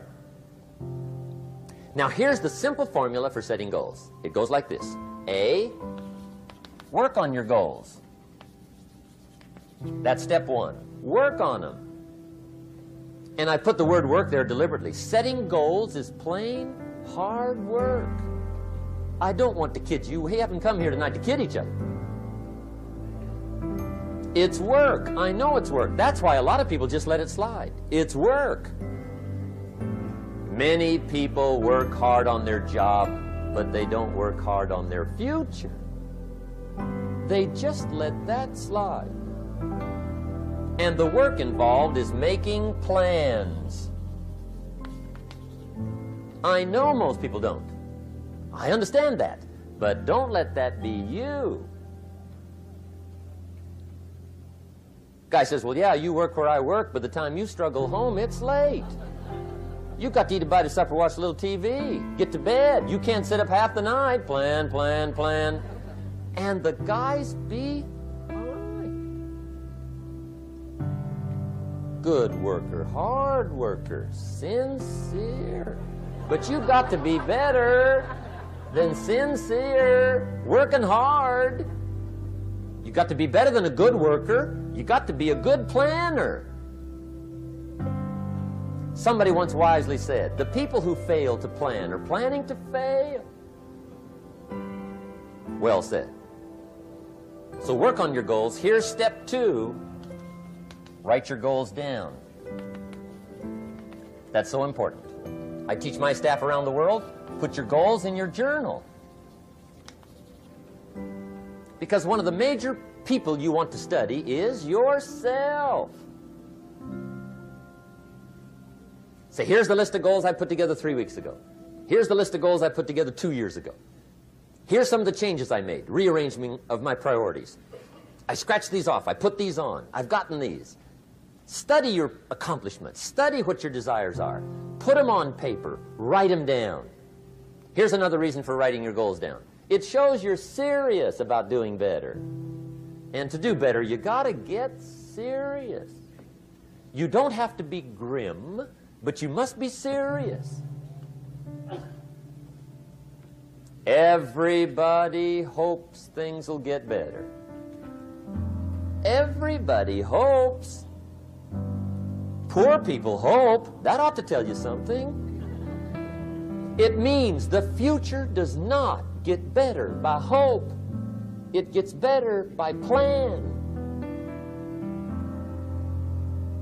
I used to have the affliction called passive hope. It's an affliction. It's bad. Probably what's even worse than that is happy hope. Now that is really bad. That's bad. Happy hope. The guy's 50 and he's broke and he's still smiling. See, that's not good. So get serious about your goals. Put them on paper. Write them down. There's all kinds. His goals, her goals, their goals. Business goals, financial independence goals, family goals. I mean, there's so many things to work on this that if you don't get busy and work on it, sure enough, the time will pass.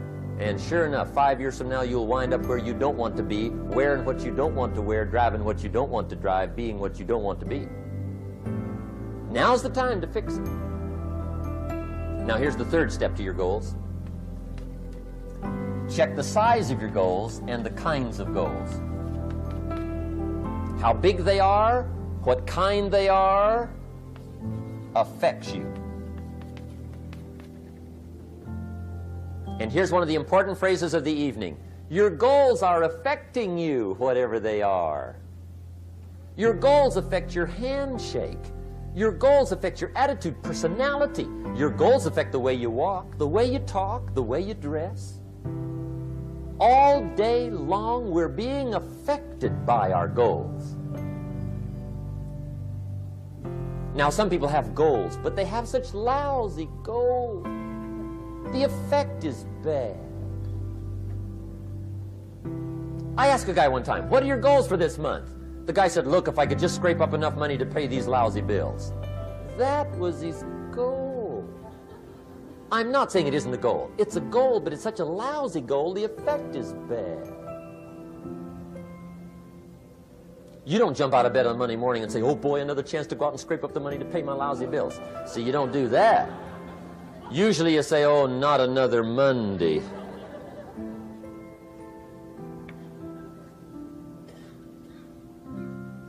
And some people have so given up on life, they have joined the thank God it's Friday club. How sad. Surely those are the same people, when life is over for them, will say, thank God it's over. Let me give you a Bible philosophy that teaches how to get whatever you want. That's the title of the next set of notes. How to get whatever you want. From the Bible. Now again, I'm an amateur when it comes to the Bible. I'm not a pro. But this I can quote, and I think that'll be sufficient. How to get whatever you want. Here's what it says if you're ready. It says, ask,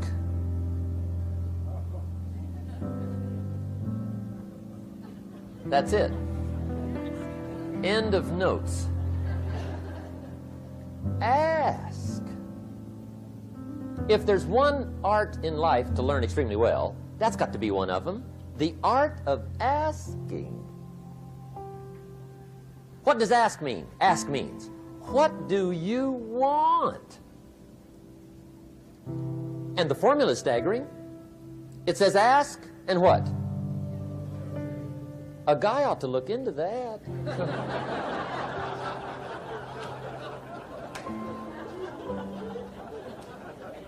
He says, yeah, but you work where I work by the time you struggle home. It's late. You got to eat a bite of supper, watch a little TV, get to bed. You can't sit up half the night, ask. And the guys be... See, you've got to be better than a good worker. You've got to be a good asker. Now, let me give you 3 key points on asking and receiving. This can do it. Number 1, asking is the beginning of receiving. Asking starts a unique process, mental and emotional. I don't even know how it works. All I know is it works. It's like pushing a button and all this machinery starts working. I don't know how. It just works. There's a lot of things you don't need to know how. Just work them. Some people are always studying the roots. Others are picking the fruit. I mean, it depends on what end of it you want in on.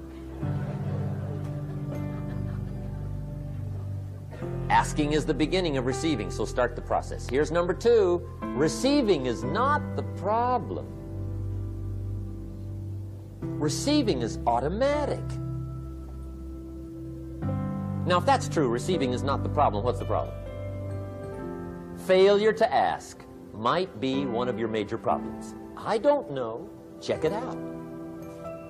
The guy says, oh, now I see it. I got up last year and hit it every day, but there's not a scrap of paper with my goals. Good worker, poor asker.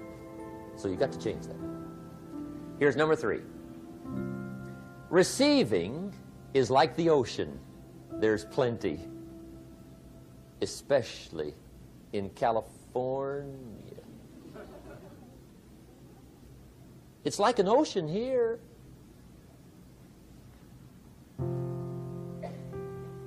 Success is not in short supply. It isn't rationed, and you stepped up to the window and it was all gone. No, no, no. It's like an ocean here.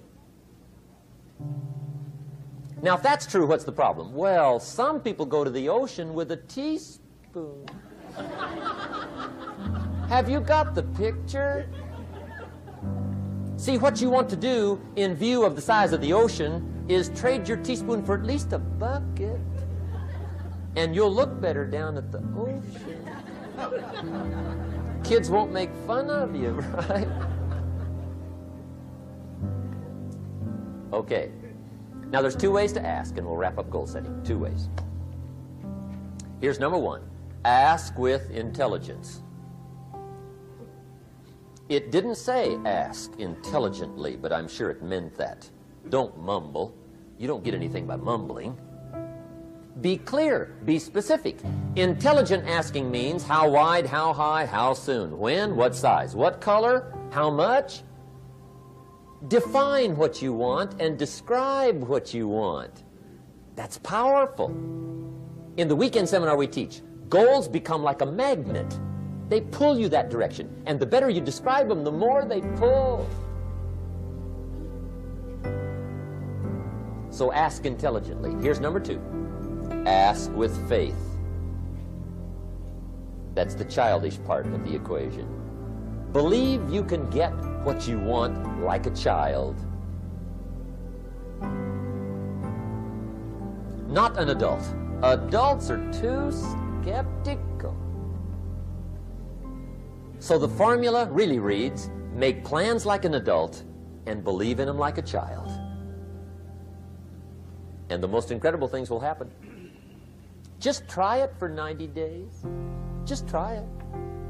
You can always go back to the old ways. Just try it, just 90 days, 90 days. Now here's the last qualifying phrase on goal setting, as we promised to qualify everything. And it simply goes like this. Remember, you won't get everything you want. And we've already studied the reason for that. Simply, sometimes it hails on your crop and rains on your parade. It's that kind of planet. So you won't get everything you want, but if you will work this goal-setting formula, you can get plenty for wealth and happiness. Okay, that's goal setting. We use it around the world. We recommend it. Now, maybe it won't work as well for you as it has for me. I don't know. Maybe not. But what if it did? You got to try. Okay. Here's the last subject, the day that turns your life around. Let me just quickly give you a list of 4 emotions that can change your life in one day. Emotions are powerful. Sometimes it doesn't take much to alter your whole life direction.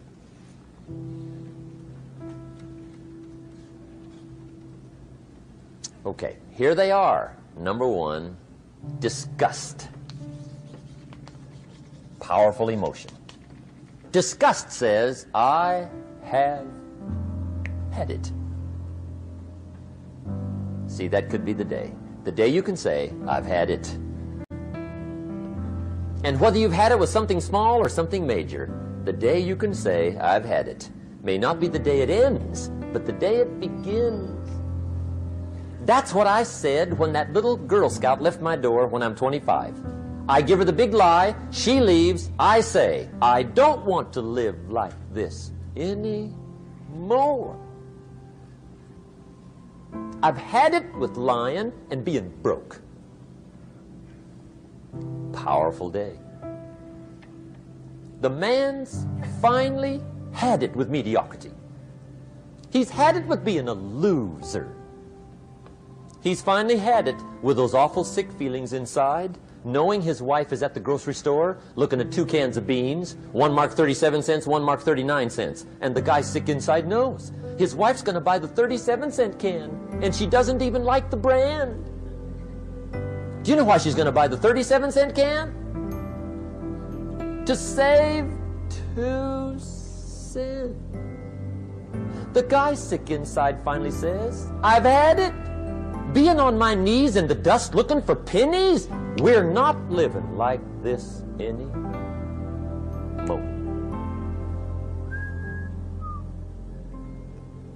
Could be the day that turns your life around. The day you can say, I've had it.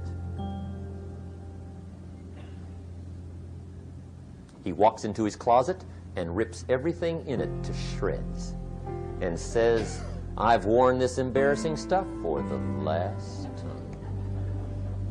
And not only will I never wear it again, no one else will ever wear it again.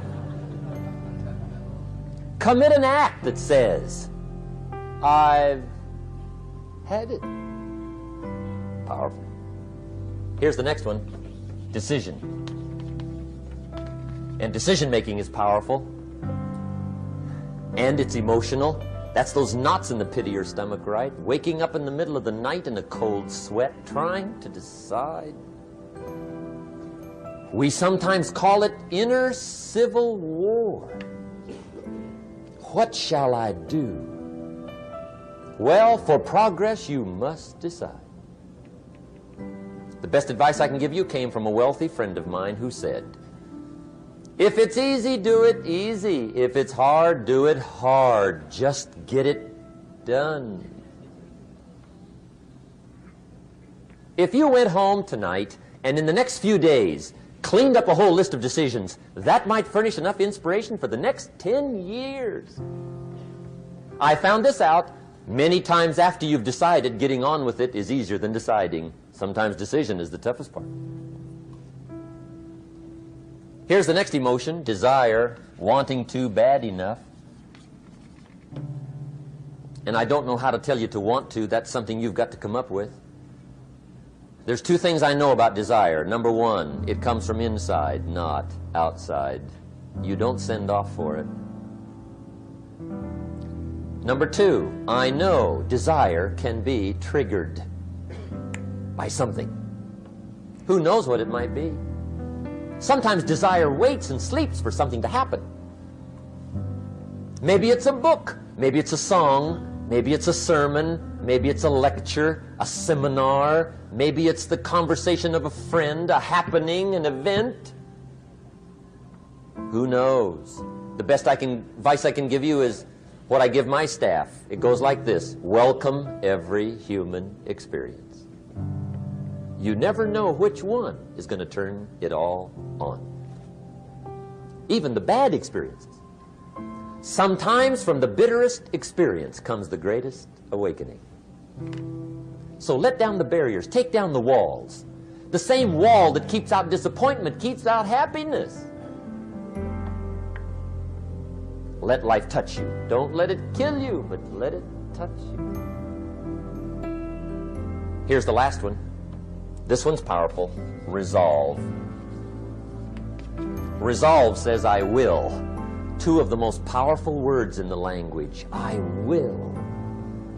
Benjamin Disraeli once said, nothing can resist a human will that will stake even its existence on the extent of its purpose. Shortly put, I'll do it or die. See, that's powerful. That could be the day that turns your life around. The world has a strange way of stepping aside when somebody says, I'll do it or die. The man says, I will climb the mountain. They've told me it's too high, it's too far, it's too rocky, it's too difficult, it's never been done before, but it's my mountain, I will climb it. Pretty soon you'll see me waving from the top. Or dead on the side, because I ain't coming back.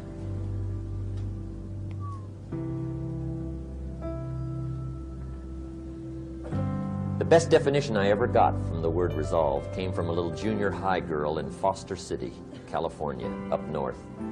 I'm talking to the junior high kids one day. I love to ask kids definitions. They come up with beauties.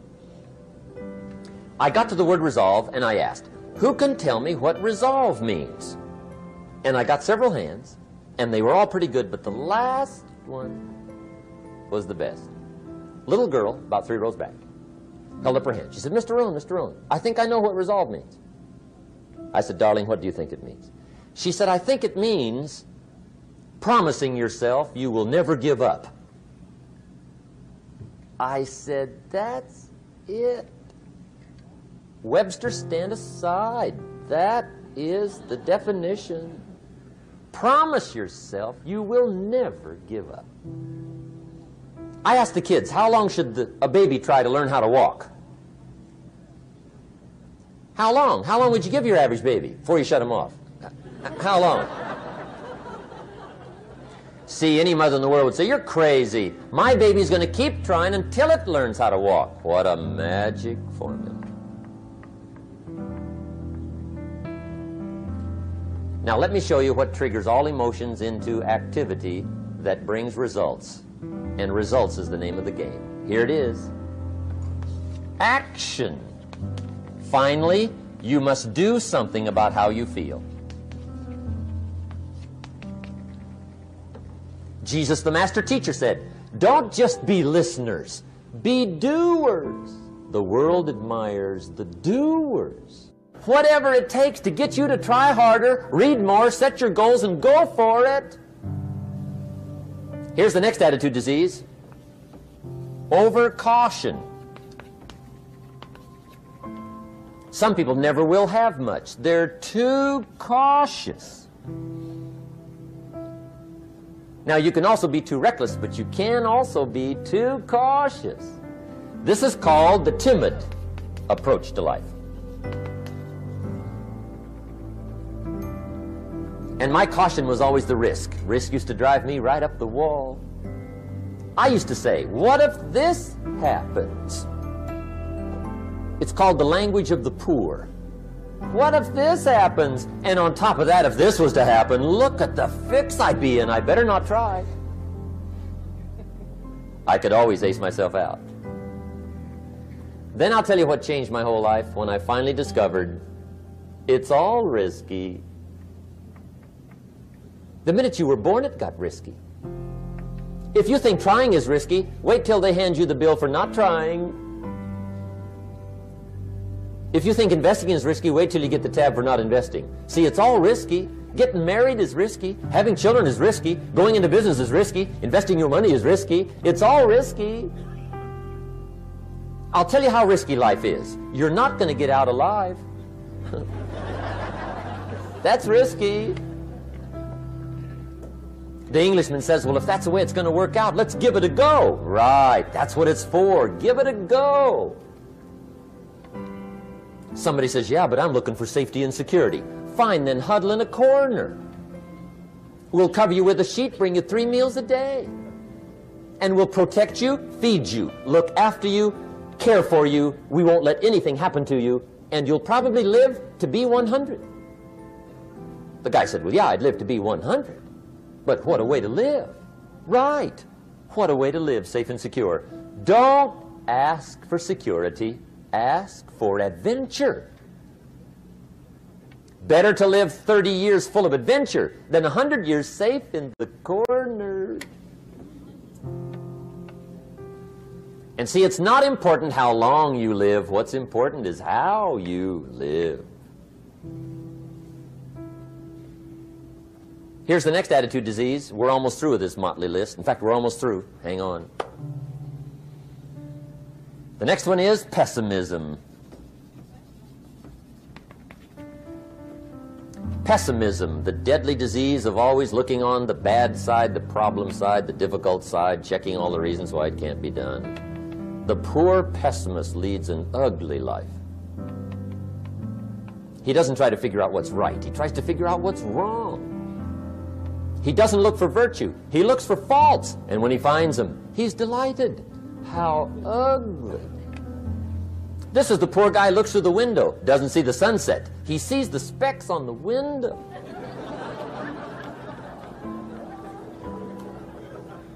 And this is the poor guy, right, who rushes up, takes such leave of his senses. This guy rushes up and he says, I've got 5 good reasons why it won't work.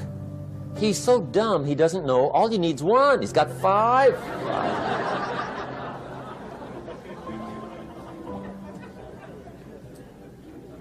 To the pessimist, the glass is always half empty. To the optimist, the glass is half full. Why would the same measure affect people 2 different ways? Answer: it all depends on how you look at it. Our lives are mostly affected by the way we think things are, not the way they are. The way we think they are affects us most. There's a subject we don't have time to get into tonight called better thinking habits. One of the major things Shove taught me when I met him, he said, poor thinking habits keeps most people poor. Not poor working habits. Most people work hard, but they don't think hard. And Shove taught me that the mind is like a factory, a mental factory. And whatever you think about all day long pours ingredients into this mental factory. And that's what builds the economic, social, financial fabric of your life. He quoted me a Bible phrase that says, as you think, so you become. How awesome. When he talked about poor thinking habits, he had me. I used to start the day reading the morning newspaper.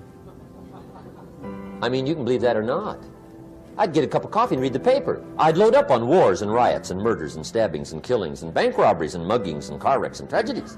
I'd even read the back pages. I seem to like that stuff for some weird reason. I'd load up on all that, and then I'd start the day. You can imagine the kind of days I used to have. You walk around on your financial knees. They call you economic peewee.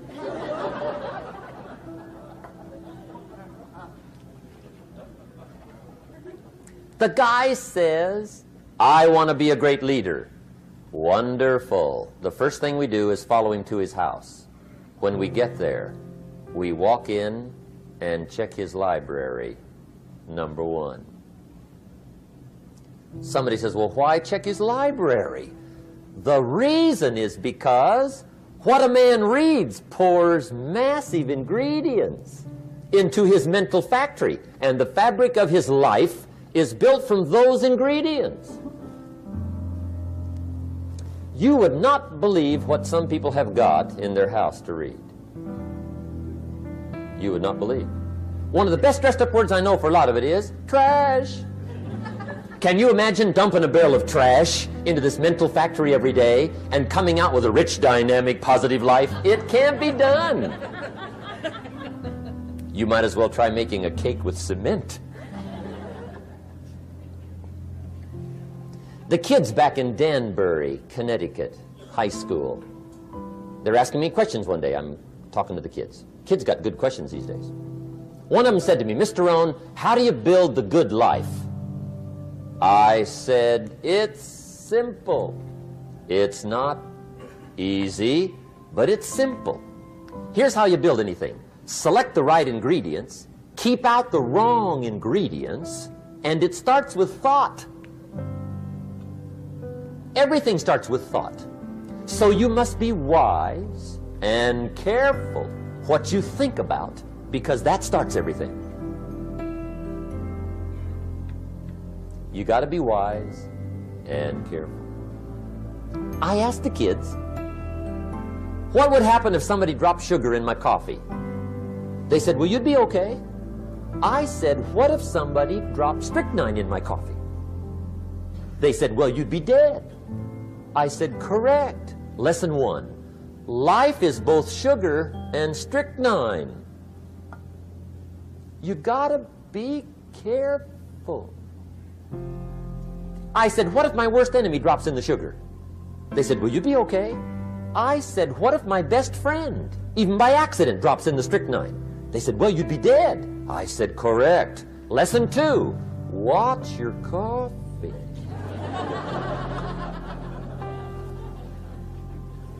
You got to be careful. See, it doesn't matter who hands you the bad stuff.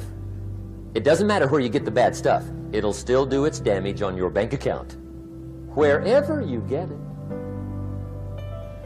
Mr. Schoaf gave me one of the greatest phrases when I first met him, when he said, Jim, every day stand guard at the door of your mind.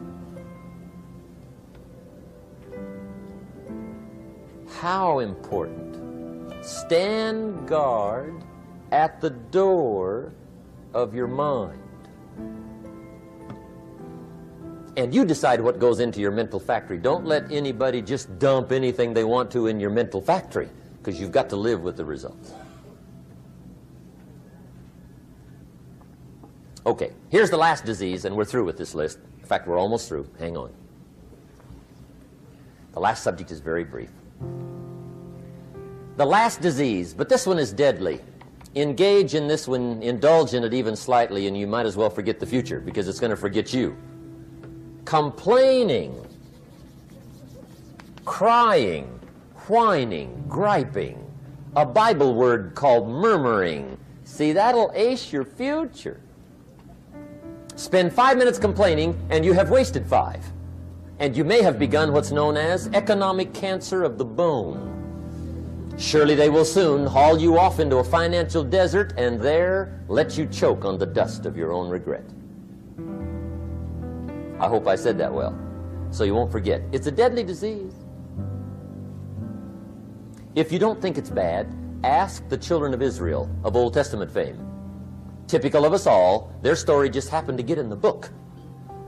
Story says, children of Israel were slaves. God performed a series of dazzling miracles and got them out. And now they're heading for the promised land. Remember the story? Heading for the promised land. Tragedy of the story, they never got there. Reason. From day one, they started to complain. They griped about the water. They griped about the weather. They whined and cried and griped about the food. They griped about the leadership. They whined and cried because it was too far, too cold, too hot, too difficult, too miserable. I mean, they whined and cried for years. Finally, God said, I've had it, trip canceled. Or something like that. The story says they died in the desert, never got to the promised land. Which I think means 2 things. Indulge in this long enough, you get your future canceled. And I guess it also means even God himself can only take so much.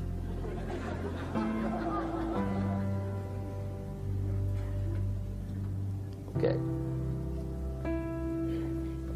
Just be on the lookout of the things that can destroy all the good you start. The war is on.